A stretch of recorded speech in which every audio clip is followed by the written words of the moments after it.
Em poucas palavras. Um olhar sobre o mundo, a vida e a sociedade, à luz da Palavra de Deus, com Augustus Nicodemos.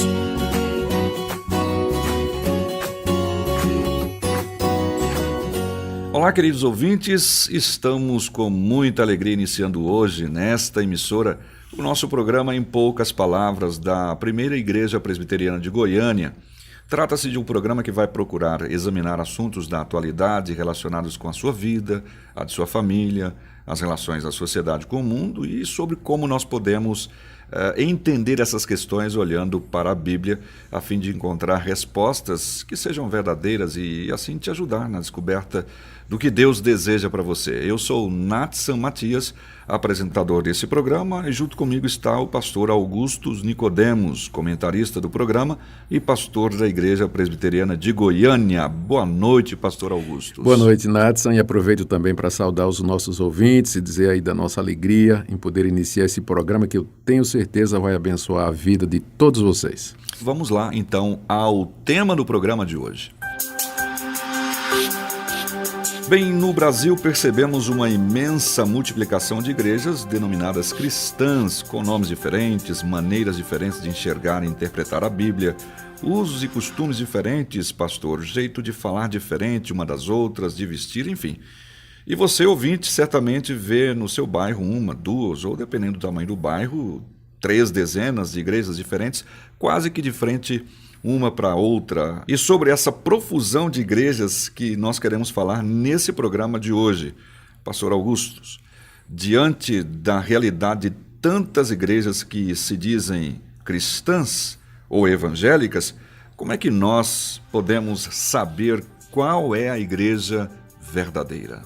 Essa é uma pergunta extremamente importante, Natsan, porque, sem dúvida, é uma pergunta que o brasileiro faz diante, inclusive, dos fatos dados pelo censo, de que o número de evangélicos cresce no Brasil.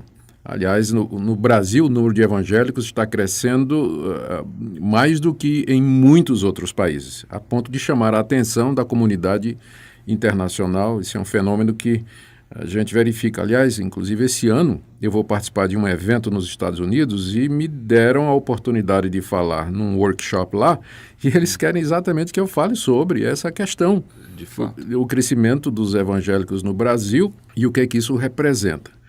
Bom, Nathan, com relação à sua pergunta sobre como saber a igreja verdadeira, eu creio que o referencial de fato é a Bíblia. Sim. Nós encontramos na Bíblia a revelação de Deus, que Deus nos dá de si mesmo, e temos que considerá-la como sendo a única fonte confiável para, a partir dela, construir o que seria a identidade da verdadeira igreja. Muito embora aqui algumas pessoas vão dizer, mas a Bíblia pode ser interpretada de várias maneiras e todas estas igrejas, elas apelam para a Bíblia, a resposta é que a Bíblia tem que ser lida da maneira correta. Ela não pode ser espiritualizada, ela não pode ser alegorizada.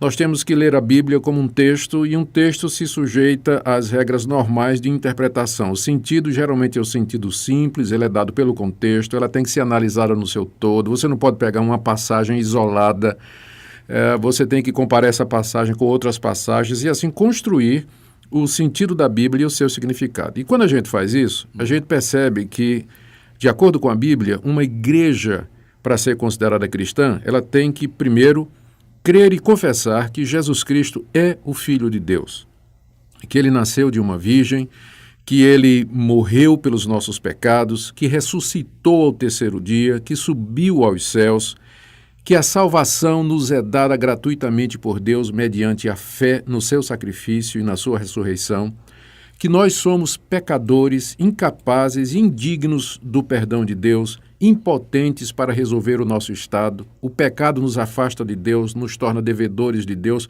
por isso nós não podemos nos salvar, nós não podemos por nós mesmos merecer esse perdão, salvação só na pessoa de Jesus Cristo. Se nós tivermos uma igreja que anuncia isso, Cristo Jesus, o Filho de Deus, o único e suficiente Salvador, o único mediador entre Deus e os homens, então você já tem ali uma igreja que está fundamentada sobre aquela verdade essencial do cristianismo.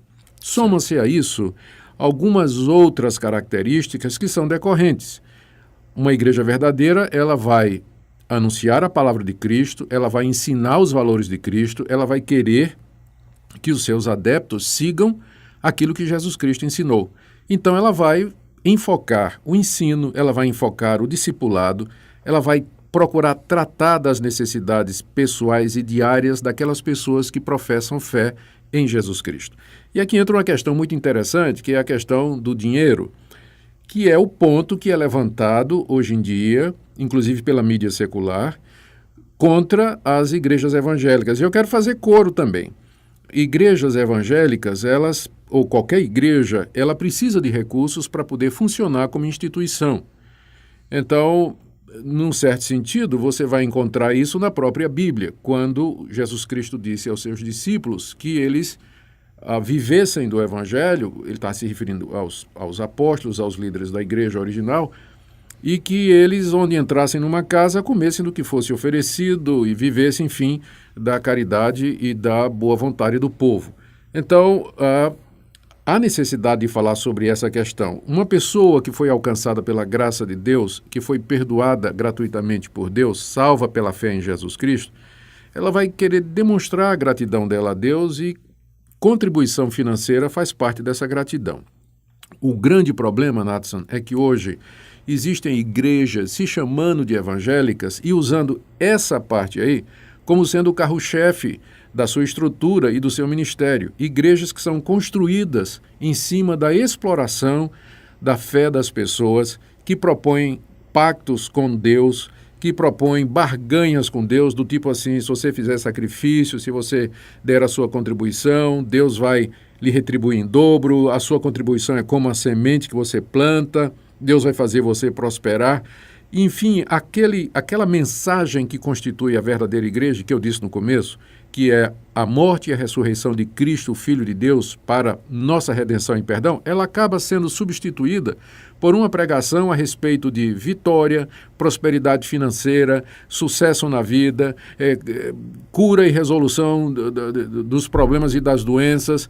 Enfim, há uma distorção do que seria a verdadeira mensagem evangélica, a ponto de que a gente quase que não consegue mais reconhecer o evangelho em algumas dessas igrejas. E diante disso que a gente tem visto, a sociedade acaba nivelando o que seja igreja evangélica e evangelho por estes princípios, né? Pois é, e coloca tudo na vala comum.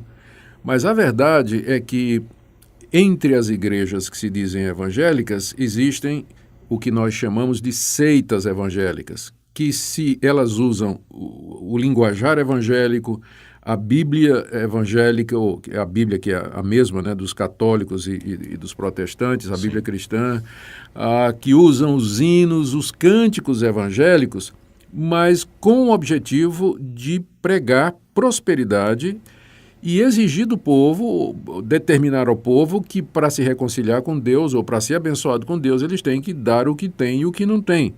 Então, para nós, uma igreja construída em cima da teologia da prosperidade, que foca nessas questões de fazer barganha com Deus, que só fala de vitória, de prosperidade financeira, igrejas que não falam da necessidade de mudança de vida, de arrependimento, de quebrantamento, santificação, fé em Jesus Cristo e andar nos caminhos dele, para nós isso aí não é igreja evangélica, não, é uma seita, e não são poucas, não. Inclusive, uma ocasião, cheguei a ler um desses líderes dizendo que não falava...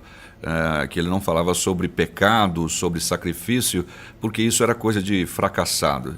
Mas nós temos a Bíblia o tempo todo falando de sacrifício, de pecado, de confissão de pecados. Sem dúvida.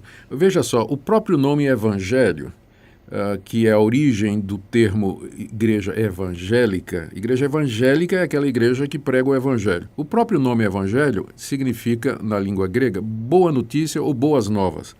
E que boas notícias são essas? Que boas novas são essas? A boa notícia é que Deus olhou para nós, na nossa situação de pecadores, derrotados, condenados, perdidos por causa dos nossos próprios pecados, impotentes para resolver a situação. Deus olhou em graça e favor para nós, e a boa notícia é que Ele enviou seu Filho Jesus Cristo como pagamento da nossa culpa, para ser o nosso Redentor, o nosso mediador. Então, igreja evangélica, por definição, ela começa antes de pregar a boa notícia de que Deus nos salva, ela tem que pregar a má notícia. A má notícia é essa, que eu e você, caro ouvinte, nós somos pecadores. Nós quebramos a lei de Deus. Nós ofendemos a Deus com pensamentos, palavras e obras. E Deus é justo, Deus é santo. Ele conhece o nosso coração, Ele conhece o seu pensamento. Ele conhece as suas atitudes. Ele sabe o que é que você faz quando você está sozinho ou quando você está com seus amigos, com seus companheiros, no ambiente de trabalho. Ele conhece todas as coisas. E diante desse Deus não tem um justo, não tem ninguém inocente. E ninguém merece nada de Deus, a não ser o castigo e a condenação. Portanto, nós temos que, a igreja verdadeiramente evangélica, ela tem que começar pregando a má notícia, que é exatamente essa daí. E só depois, então, vem a boa notícia. Nós primeiro temos que fazer o diagnóstico, identificar o problema, para depois apresentar o remédio e a cura. Exatamente. Ok, obrigado, pastor Augustus. Vocês ouviram, então, uma boa resposta que certamente irá te ajudar quanto a esse tema. Assim, quando for e precisa procurar uma igreja genuinamente evangélica, cristã, reflita sobre o que você acabou de ouvir. E para te dar mais um tempinho para pensar sobre isso, nós vamos ouvir um trecho de uma música cuja letra tem a ver com o tema do programa de hoje. A igreja de Cristo é o povo da aliança, raça eleita por Deus em sua graça,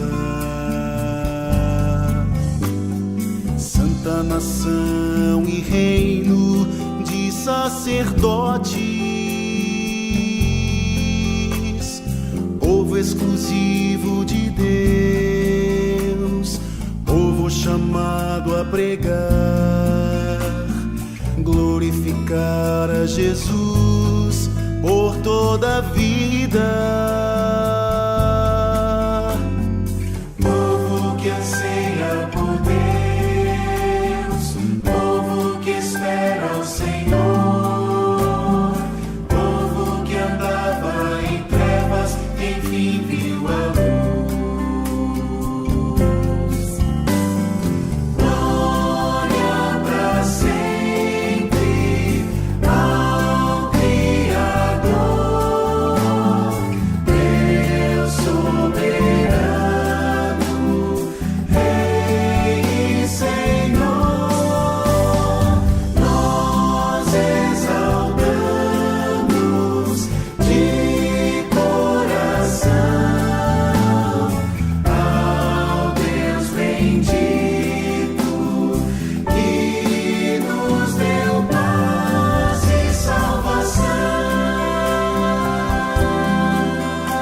Ficamos por aqui hoje, esperamos que nós tenhamos te ajudado no entendimento da sua realidade atual e das questões que inquietam a sua mente, o seu coração. Pastor Augusto, suas palavras despedidas no programa de hoje. Muito obrigado, Nathan, pela oportunidade. Quero agradecer a sua audiência, prezado ouvinte. E amanhã, nesse mesmo horário, aqui nós estaremos de volta com mais um programa em poucas palavras. Não perca. E se caso tenha alguma dúvida, envie sua pergunta para o e-mail empoucaspalavras@pipg.org. PIPG de Primeira Igreja Presbiteriana de Goiânia. Obrigado pela sua audiência. Como disse o pastor Augustus, esperamos você novamente amanhã. Até lá. Se você deseja saber mais sobre esse e outros assuntos à luz da Palavra de Deus, domingo às 9 da manhã ou às 7 da noite, será um prazer conhecê-lo pessoalmente. Primeira Igreja Presbiteriana de Goiânia, Rua 68, esquina com 71 Centro. Fone 3212-3320. www.pipg.org.